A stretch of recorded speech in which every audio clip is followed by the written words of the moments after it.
بسم الله الرحمن الرحيم إياك نعبد وإياك نستعين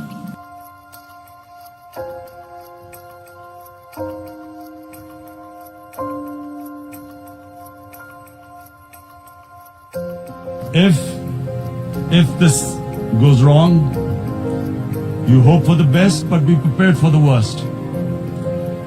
If a conventional war starts, but anything could happen, but supposing a country 7 times smaller than its neighbor is faced with the choice, either you surrender or you fight for your freedom till death, what will we do?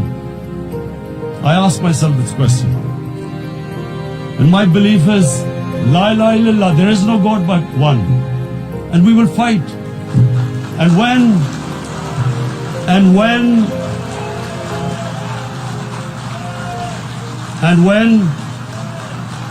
when a nuclear armed country fights to the end, it will have consequences far beyond the borders. It will have consequences for the world, which is why I repeat I'm here. Because I'm warning you, it's not a threat. It's a fair worry. Muslim women wearing hijab, it's become an issue. It's become an issue in some countries. Hijab is some sort of a weapon. A woman can take off her clothes in countries, but she can't put on more clothes. How is this happening? But unfortunately, the Muslim leadership was so scared of being called radical Islam that all of them became moderates.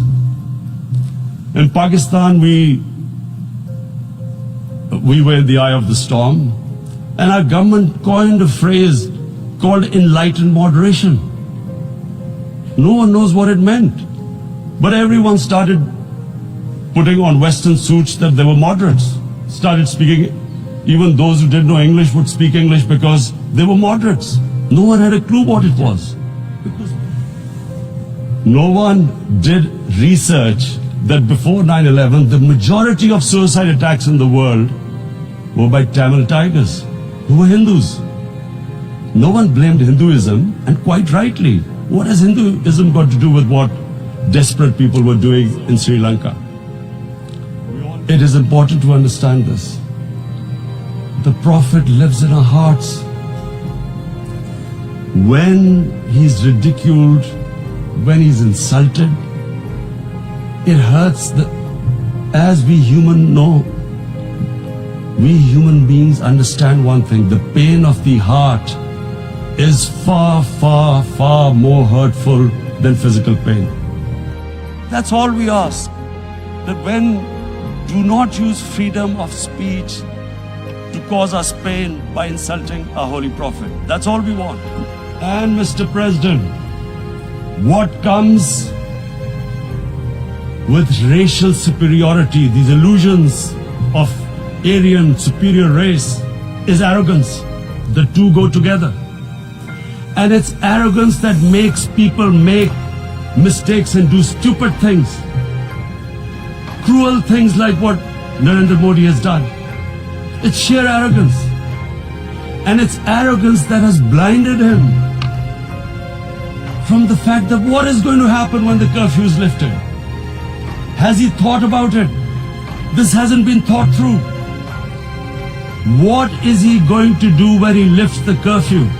Does he think that people of Kashmir will quietly accept the status quo because India has changed the constitution and taken away the special status? They'll accept that?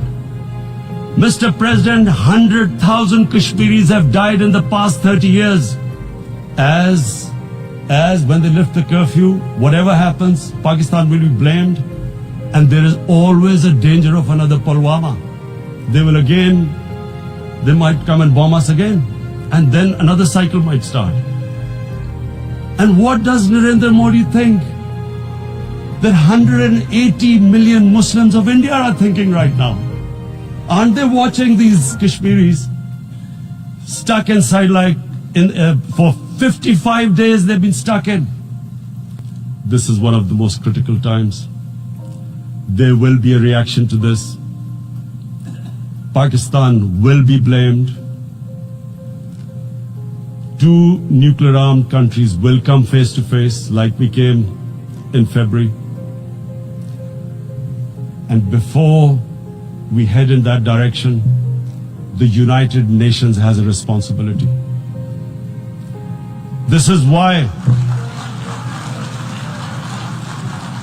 and I've come here to tell the UN, you've got to, this is a test for the United Nations. You are the one who guaranteed the people of Kashmir the right of self-determination.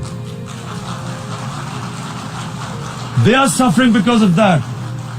And this is the time.